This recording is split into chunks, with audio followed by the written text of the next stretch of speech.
Good morning, everybody. Welcome to another Downtown SLO Response and Recovery call. Today is Monday, August 24th, and my name is Bettina Swigger. I am the CEO of your Downtown SLO Business Association, and happy to be here with you on Monday morning. It was a little bit of a chaotic, kind of scary week last week, and the smoke and fires continue throughout much of California. So I just want to say to all of you who may have family or friends who needed to evacuate or in the path of these fires, we're thinking of you, and I hope that people can stay safe.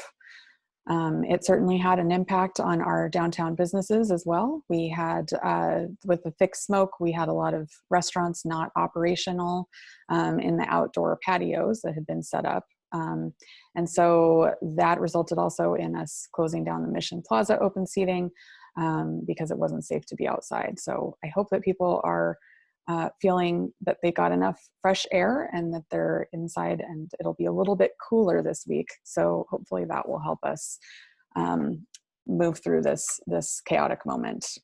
We do have school starting today for some people as well. So if you are a parent, good luck with a very different schooling situation. And I hope that you are staying sane and remembering to drink as much coffee or water or alternate in different order as you need to get through this moment with your kids. Wanted to let you know that last week we started distributing these window clings into our storefront businesses downtown. So Austin, our ambassador, will be out giving out these window clings. And if you want one for your business, we are focusing on the store level businesses first, but we have started to see those go up. So thank you for putting your downtown pride in your windows. You can see a little mask on the O, and of course the message that we are in this together. On this call every week, we invite members of the downtown business community and especially our board of directors to join us. So thank you all to you for your additional role volunteering on behalf of our downtown to make sure that we're doing okay. We are working on an update to the bylaws, and we'll be talking about that at our next board meeting. With that, Rachel, can we talk a little bit about our current reality? Yes, thank you, Bettina. So as of Friday, we were at 2,665 cases of COVID-19 that have been reported in SLO County, most of whom have recovered. The city accounts for 305 of those cases in our county, and the county unfortunately reported Friday the first death of a SLO County resident in their 30s. That's bringing the number of COVID-19 deaths in SLO County to 21. Our thoughts are with their loved ones, their family, and just a reminder that this can affect anyone. On the next slide, we can see that the county is remaining on the state's monitoring list due to our elevated disease transmission. A little glimmer to see that some counties are coming off. So for example, I believe Santa Cruz as well as San Diego. So some counties are coming off, which is good to see that we're not just all staying yellow, we're getting back to the blue, which is not on the monitoring list. But we still, with the yellow arrow on the left-hand side, we still are above the 100 mark. So we're at 211 cases per 100,000 over 14 days, and that needs to be closer to 100 cases for us to come off the monitoring list, is my understanding of that. And with that, Bettina, I will turn it back over to you. Great, thank you, Rachel. Yeah, we are seeing those counties come up, but we're at double that, so probably not going to happen anytime soon. Up on the federal level, Senate again adjourned without passing an additional stimulus package.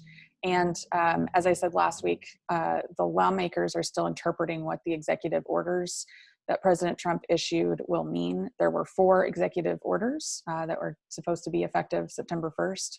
One is an extension of the federal unemployment supplement, which was at $600 per week, would go down to $400 per week. The agreement would be that the federal government would pay 75% and the states would pay 25%. So a lot of governors are having a challenge coming up with the funding to pay for that. There is a payroll tax holiday or deferral through the end of the year, but we're still waiting to hear about what that exactly means. So We're going to look to see if we have an accountant on our future calls to maybe determine what this means for you all as you're paying your payroll. There is extended student loan relief through the end of the year. So if any of you are writing checks to Navient or Sallie Mae, you don't have to worry about that through December. And then finally, there is a call for federal agency leaders to try to find funds to help curb evictions, which is not exactly the same as the moratorium on evictions in place through the CARES Act. And I did want to give you a little bit of an update on some work that's happening on the local level.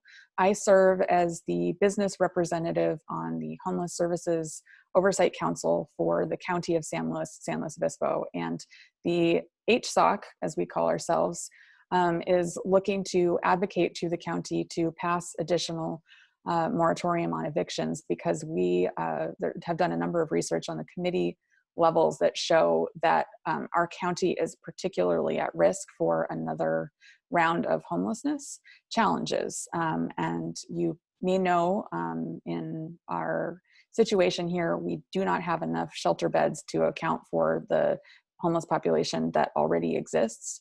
And so if there were to be an additional 1,500 or 3,000 people, which is one estimate that I learned about last week, pushed out into the street, into a temporary unsheltered position, we just don't have the shelter beds for that. So there is some advocacy at the local level happening on that. The county is the agency that works on homelessness and public health. It is not the city, but we do see, of course, an uptick of when there are people who do not have places to live, they come downtown because that's where the people are.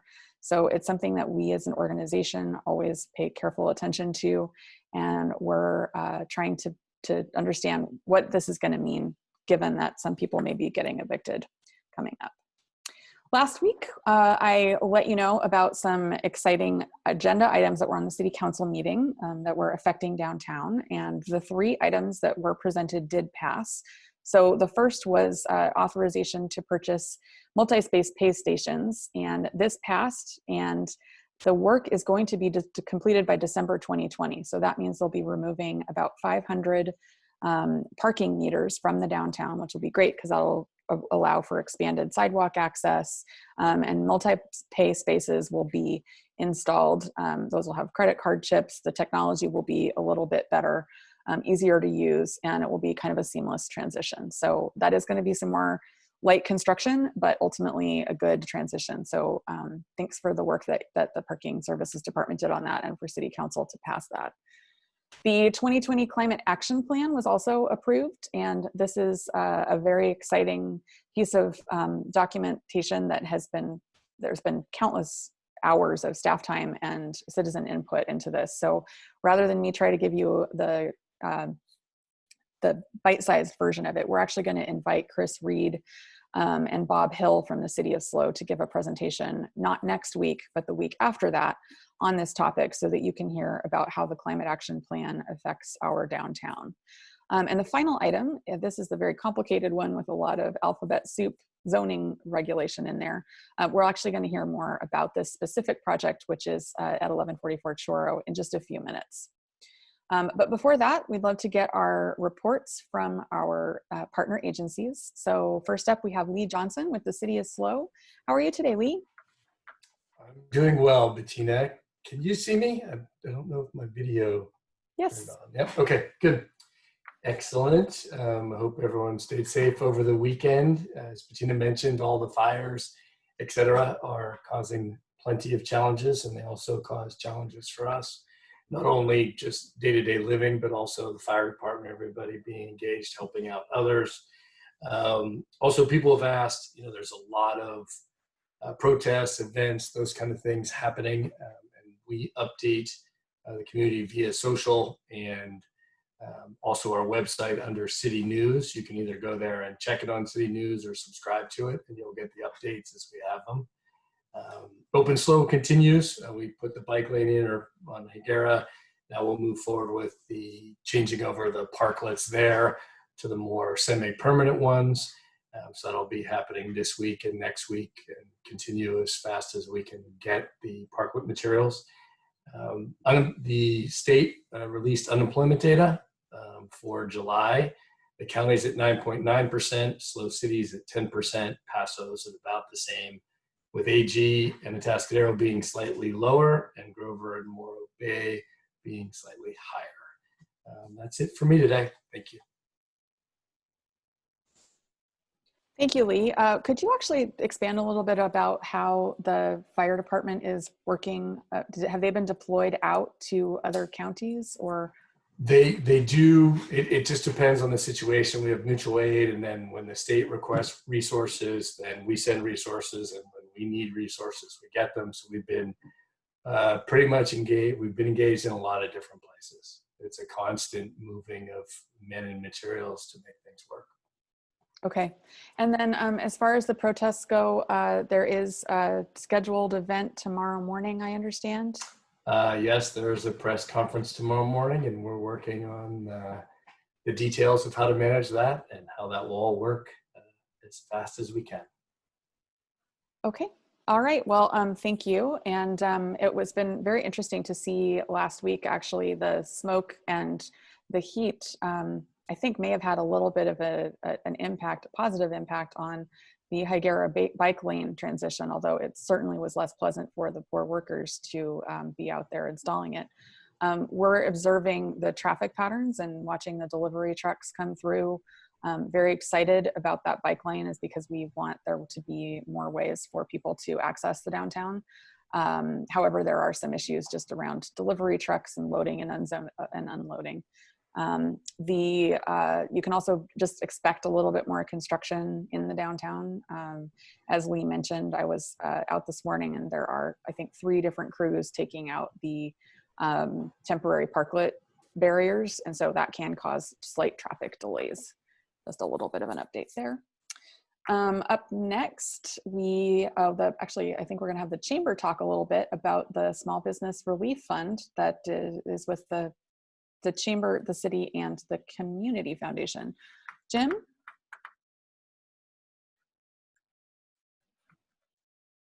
2020, I'm muted. Sorry about that. So yes, today is the deadline for the Small City Small Business Relief Fund, SLO City Small Business Relief Fund. It closes at 5 o'clock today.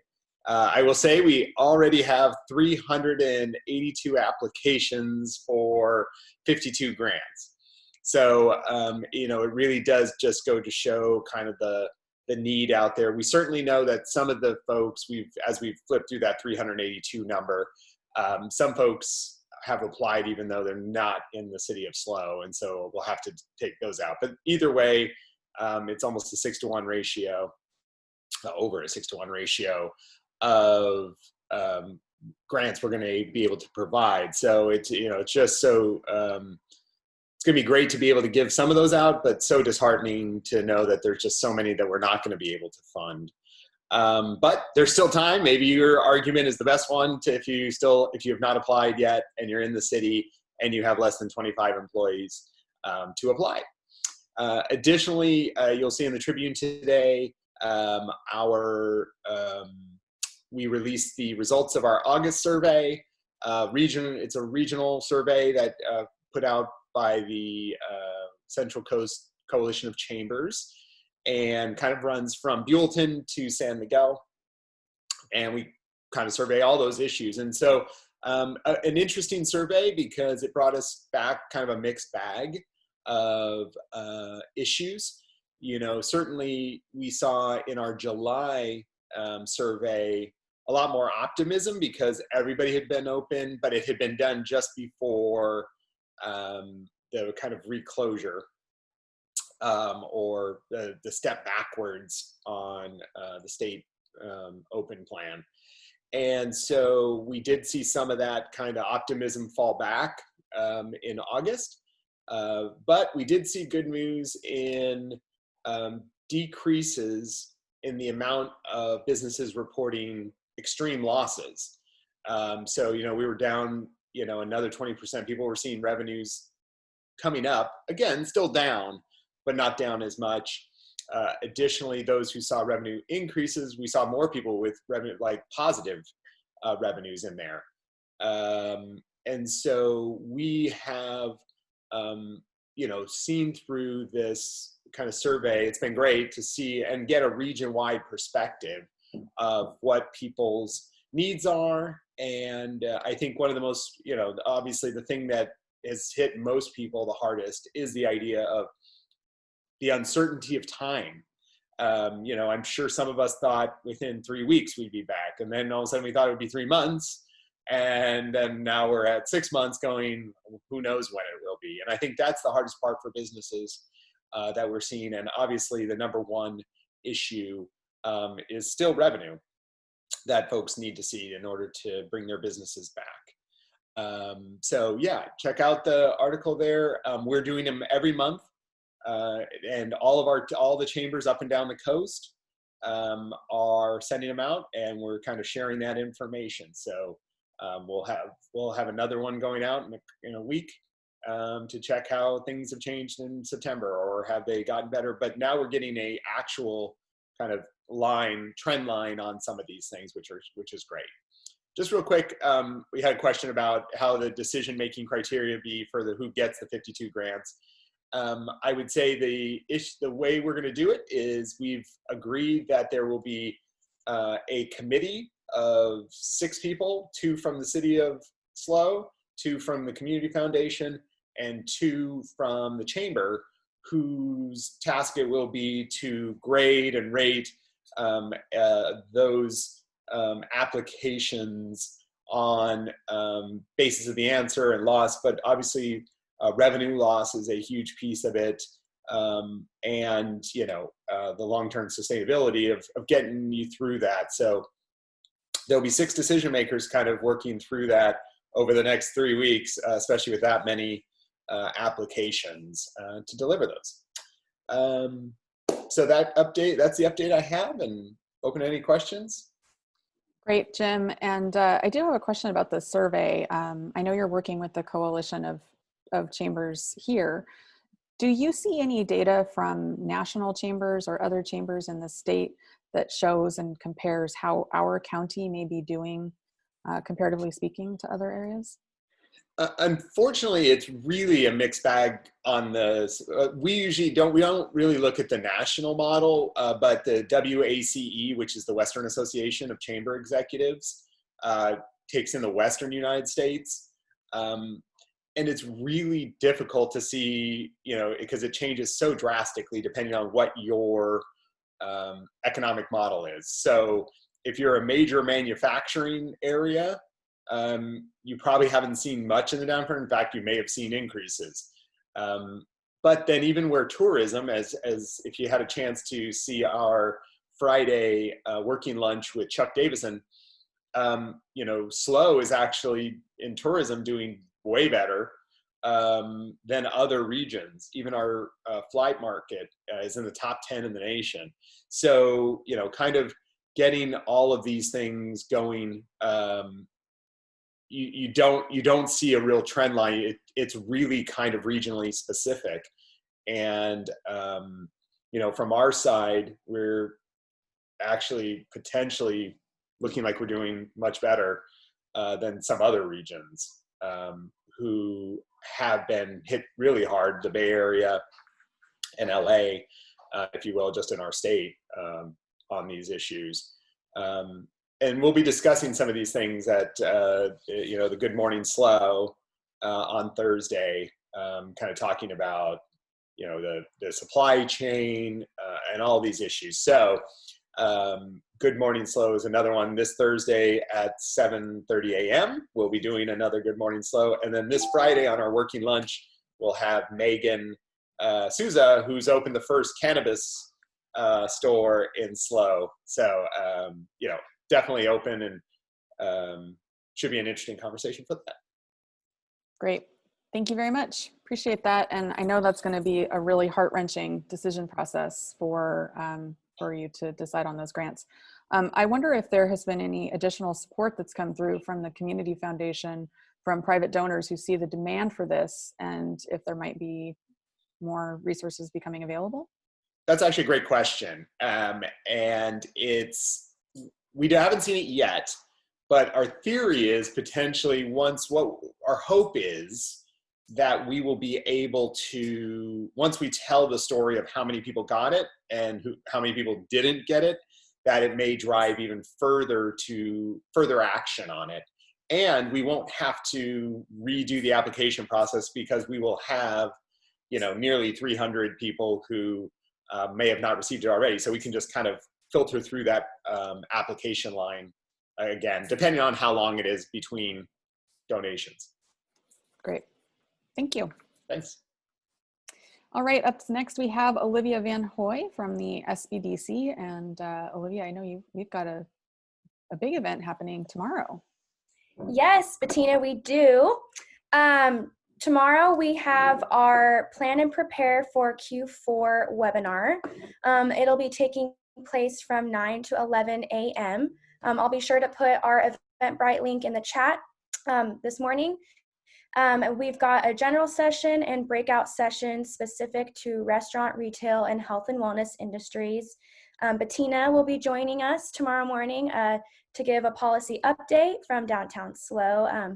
We also have Lanny Lott from LL Consulting and Steve Burnside from Clever Ducks leading our general session to go over some new strategies and digital marketing techniques for our small businesses. And then following the general session, we have our breakout sessions. We've got Josh Herring from the Mountain Air joining us tomorrow, Gina Fitzpatrick from Paso Chamber, Javier Cadena from Cheddar Sweet, Shani Cubby from Mitten Craft and Luna Red, and Doug Klein and Jeff Cheney from Off Day Trainer and Parker Senpai. So we've got a great group of panelists to meet with our restaurant, retail, and health and wellness industries. If you're free from 9 to 11 tomorrow, come join us, and I will be sure to put that link in the chat. Great, thanks Olivia. It's great to see you include so many of our wonderful downtown business owners. And I know this is a time that we're really looking to how do you plan when there's so much uncertainty. I think the thesis of the day tomorrow, I predict, will be stretch it out, make it longer. Is that kind of what you're thinking too? Or do you not want to give away your secrets quite yet? Can't give it all away. We'll have to see tomorrow. But yes, we're definitely excited. Thanks, Bettina. Yeah, and will there be an opportunity if people are not able to join in at that time, if they're opening their shops and their restaurants, for people to watch afterward? Yes, so actually if you register tomorrow, all registrants will receive a recording of the webinar. So even if you can't join, we encourage you to sign up on Eventbrite, and then we will send out the link to view the webinar at a later date, on your own time if you can't attend. Great, thank you so much. Really appreciate that. You're welcome. I'll look forward to joining you tomorrow. See you tomorrow. All right. Okay, up next, I wanted to ask Patty Thayer to join us and tell us a little bit about a recent survey that has been conducted by the performing arts community. We touched on this briefly last week. Is Patty on the line? I am here. Hi. Hi. So tell us a little bit about this survey. How did it come up? And I thought it would be especially interesting to learn about it, given that the big uncertainty in downtown is consumer confidence. What is that consumer confidence? All right. Well, this survey came about. We've done 2 surveys at this point. Chris Miller at the PAC, he's the general manager of the PAC. He contacted a bunch of arts leaders back in April. And we started coming together to meet to sort of kvetch and collaborate and talk about how we're going to manage this pandemic. And the first collective action we took was this survey, just to sort of take the temperature of the room and figure out how and when people would be willing to come back to live performances. That was our main goal. We sent one survey out in May, and we plan to send the same survey out basically every 2 to 3 months until we're able to reopen. Most recently, we sent something out in mid-July, and the results were publicly released last week. And many thanks, by the way, to Chris Miller and the Performing Arts Center staff, who did the lion's share of the work in putting this thing together. We all contributed to the questions and brainstorming, but they kind of did the work of the survey. So like I said, we just wanted to take the temperature of the room. What is important to folks in feeling safe and coming back to our live performances? We sent the survey out to about 30,000 patrons, all of the lists of all of these arts groups. There's like 27 arts groups and venues involved, including the Fremont and Villaroles Amphitheater and Avila Beach Golf Resort, as well as several arts organizations. We received 3,400 responses. Our question 1 got right to the point. We asked them, when do you anticipate returning to live events in SLO County venues with more than 50 people in attendance? And 39% of our respondents said they would wait until there was a vaccine. The second highest response was at 16%, and they said they'd come back in September. So September is right around the corner, we'll see.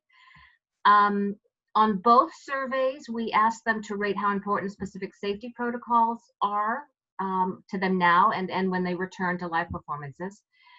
And interestingly, the July survey responses showed that patrons have become a bit more cautious since May. With an over 60% rating, most of those precautions is very important. Particularly 78% rated limits on audience size as very important. 76% believe required social distancing is important. Mandatory masks, temperature checks, available hand sanitizer, those were also really big factors in making patrons feel safe and comfortable. The good news is that 76% said that they would be very likely to attend a live event once the restrictions are lifted, once we're off the governor's list, and probably when we're in stage 4 of the reopening, as long as those safety measures are in place. They want definitely all of these things to be there. Let's see. More generally, we found that the survey, our patrons' confidence in engaging with neighbors and friends, just, you know, in general right now, that's decreased. Since in May, they were willing to engage. Basically, it's gone down almost 10%, from 49% to 41% are willing to engage in small gatherings right now. We also asked their opinion about streamed concert content. A lot of people are doing a lot of streaming these days, but not as many as you might think. I think people are getting tired of it. About 54% have watched one thing in the past month, but they'd only be willing to pay about half price if they were to start to pay for things like this. The free content they love, they don't really want to pay to watch things online. One of my favorite comments, we had a couple of questions that had open comments, and one of my favorite comments was from a patron who said that, let's see, he said that I've gotten used to streaming events. I can drink more alcohol at home than at the theater. So that's about the size of it, I think. Let's see, people want us to open outdoor venues. They want us to stream. They want us to take performances to the drive-in. We've actually been exploring, all of us in the performing arts have been exploring different ways to move our performances outdoors, but currently that is not allowed. We are all talking to the county and to the city about doing that, but until we're off the governor's list, that's not going to happen. We did have one question about how the pandemic has affected people financially, and 75% of our respondents said they have not experienced a significant financial impact due to COVID-19. But when you parse that out, and we have, according to age, we see that 46% of those patrons ages 25 to 34 have definitely been affected financially. And in the 35 to 54 age range, that number is 37%.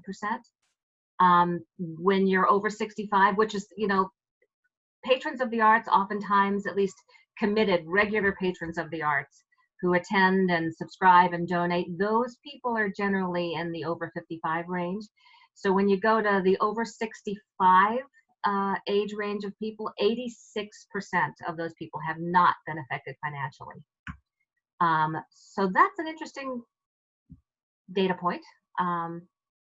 Who's been affected and who hasn't. I think that's about it, unless you have some questions. I can provide the link in the chat to the survey, and you can look for yourself. It's at the PAC website. So I'm just giving you the homepage to the Performing Arts Center, and right there in the middle of the page, there's the link to the survey.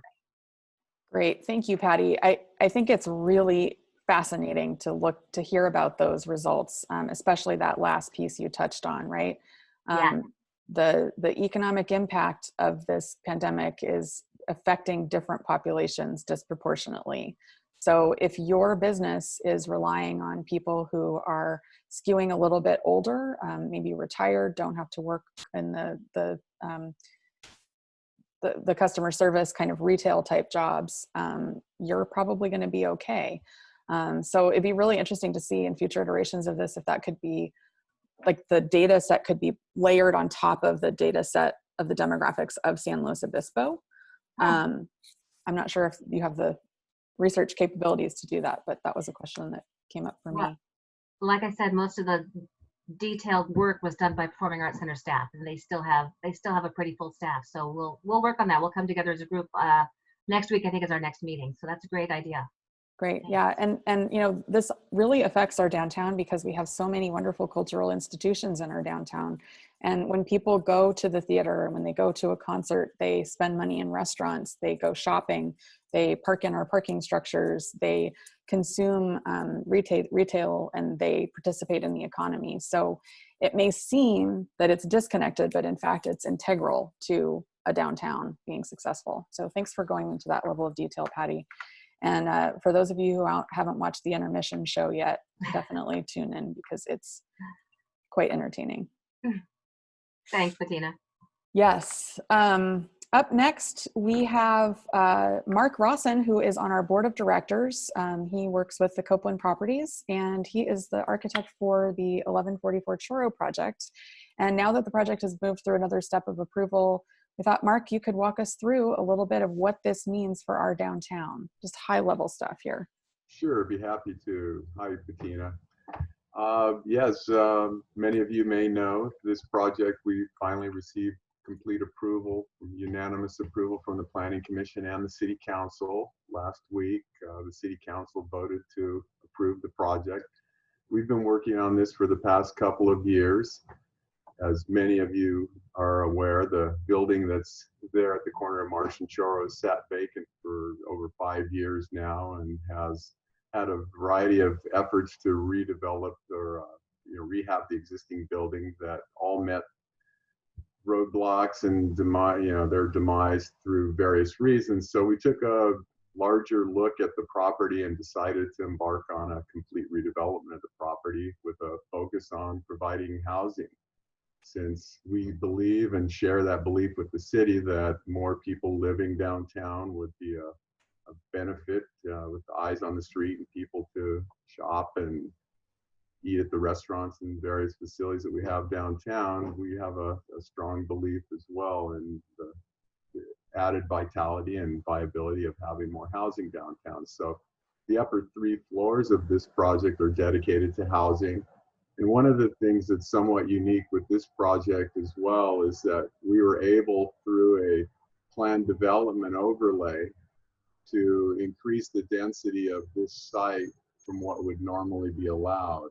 And one of the things that the city has been working on for the past few years is trying to develop a flexible density that would allow for smaller units to be built in a greater number on some of the downtown parcels. One of the characteristics of our zoning regulations is that density is governed by the size of the site, and the number of units is tied into the size of your property. But the unit size is not a product of how many units you can build. So in other words, whether it's a 500 square foot unit or a 2,000 square foot unit, it still counts as a unit through the current zoning regulations. And the byproduct of that is that many properties are limited in the number of units that they can provide. So typically they wind up building larger units. And one of the goals is to see smaller units, which inherently end up being more affordable just by the fact that they're smaller. They're affordable by design. So the city has had that goal to see more workforce housing and smaller units occur. In this case, because the city's flexible zoning regulations haven't yet been approved, the property here, we were able to combine this property with the adjacent downtown center and a couple of other properties that are all part of the same ownership.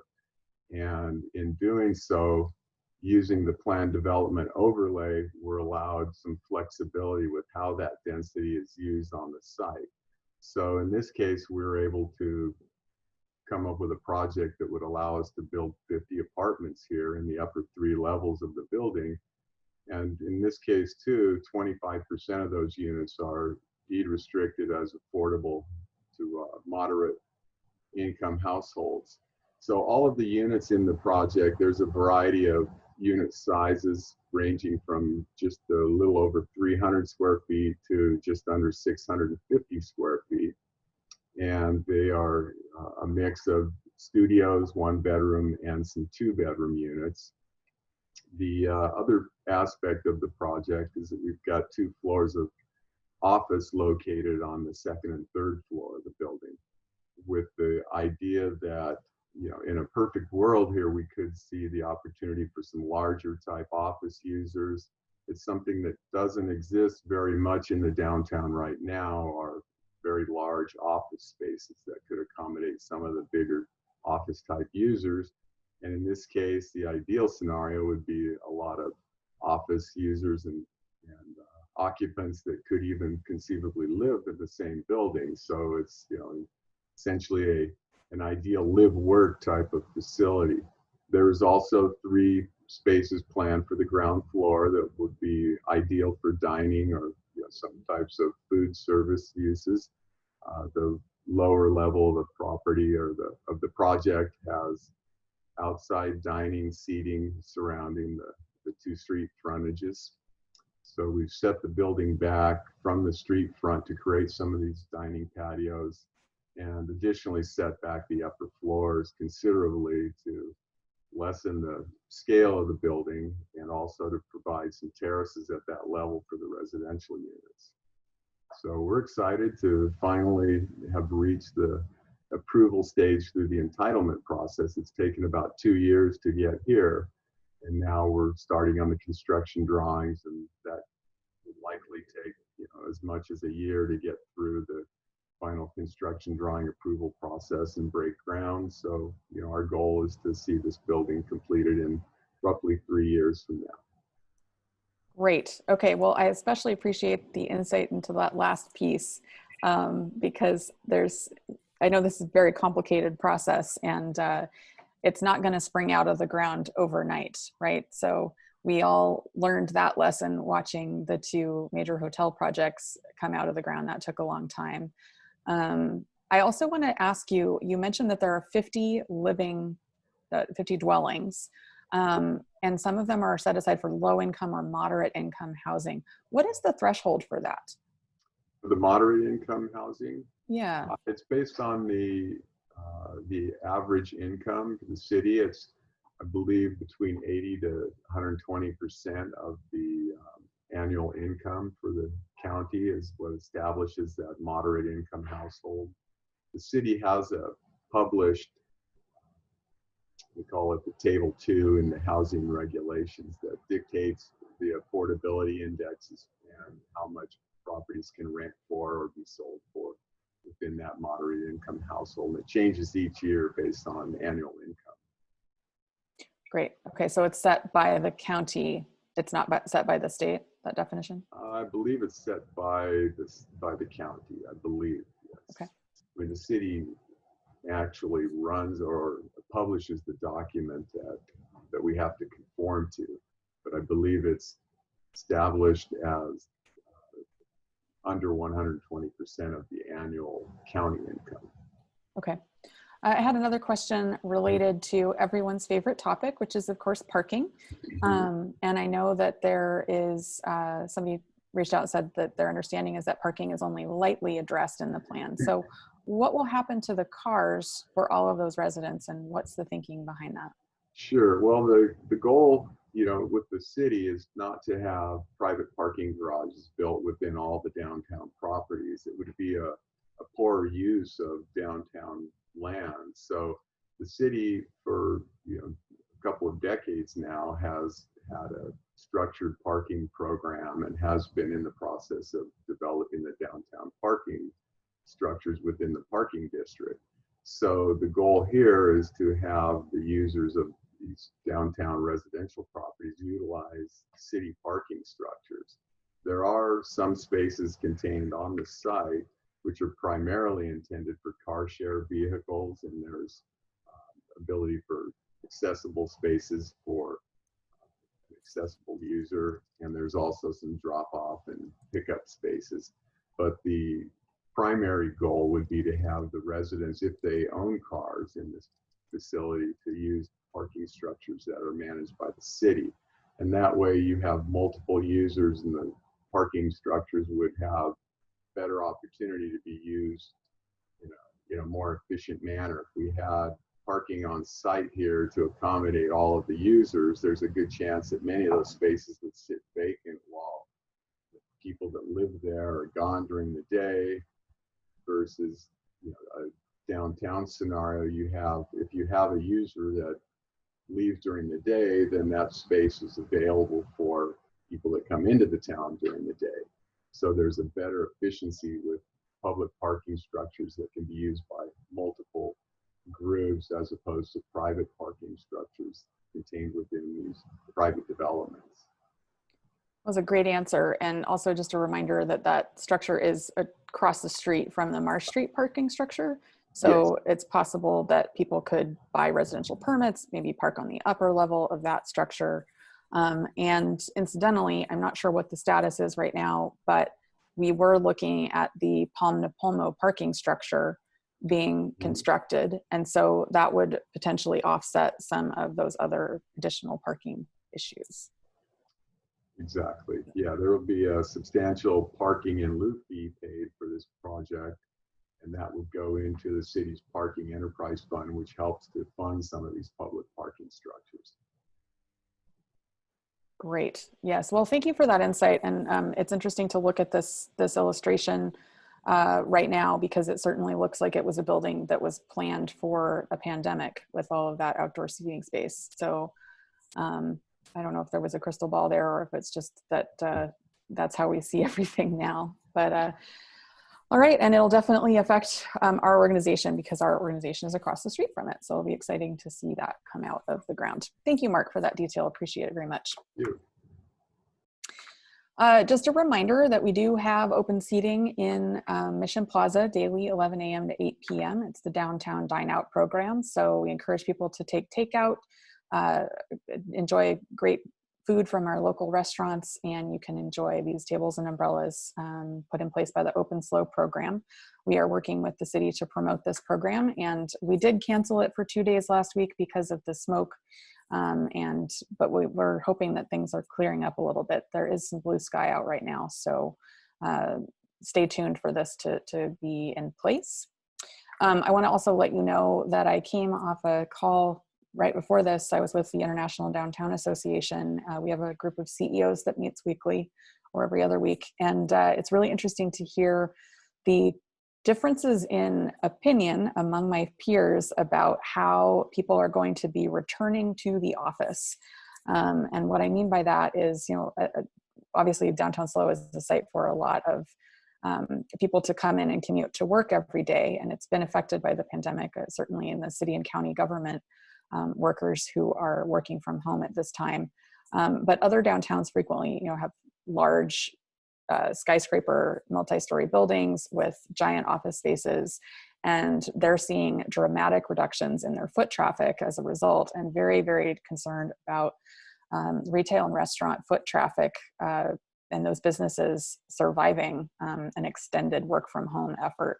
So in some ways, we are uniquely situated to come out of this in a more positive way, because we do not have that.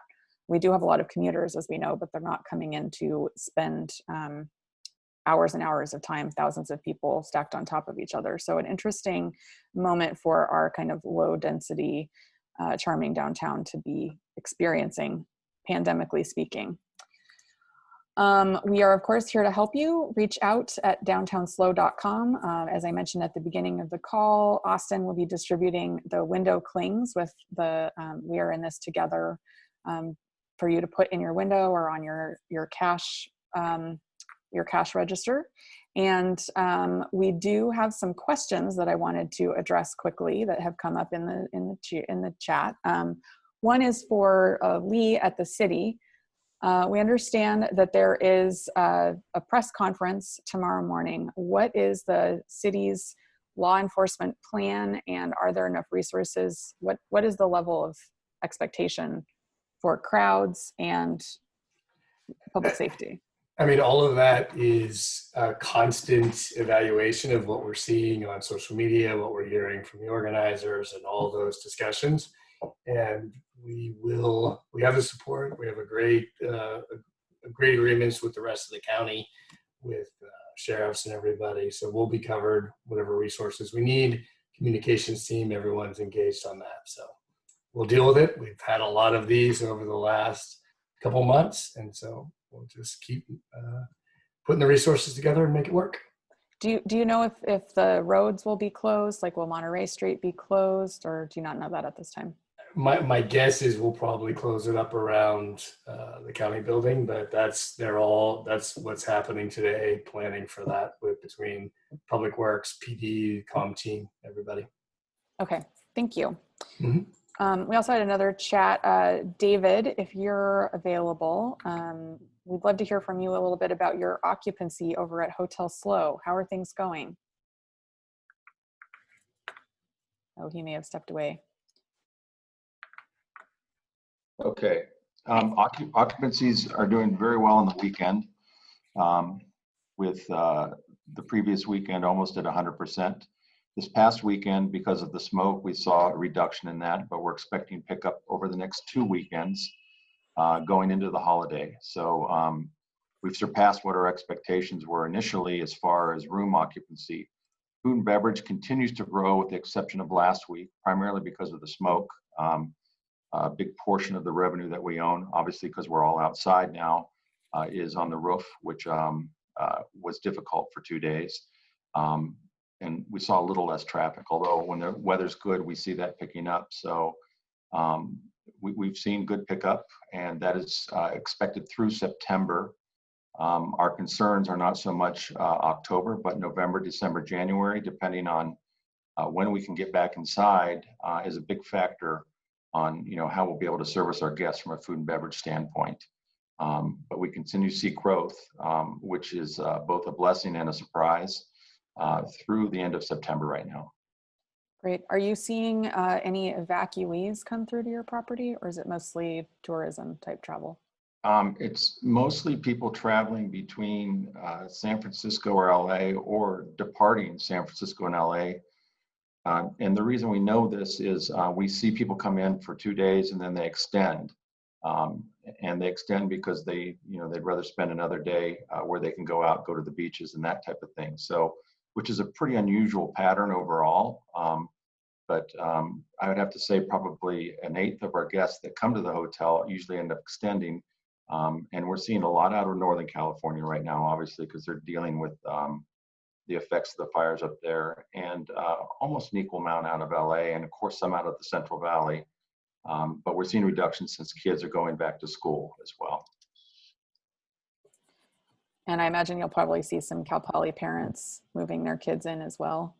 Yeah, that's, obviously we're all attached to Cal Poly, and we were disappointed to hear that all the students were returning, but we certainly understand why.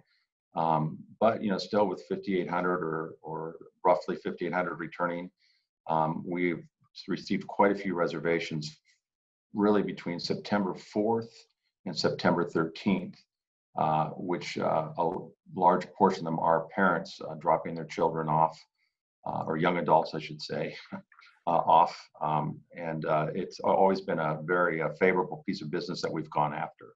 So we're hoping for the best for that, and that the students stay safe on campus, and parents come to visit. Great, thank you very much, David. And I think those dates line up exactly with the planned dates for move-in for Cal Poly. Our Cal Poly board representative, Courtney Kino, is not working today, so she took the day off of our call, but we did hear from her last week that the date for move-in is September 3rd through the 13th. So they're extending that time from, usually move-in is like one weekend and everybody crams onto campus real quick, but this week they're stretching it out so that there's less crowding. And so we may see a positive lift in hotel occupancy over a long period of time. So yeah, Cal Poly does start on September 13th.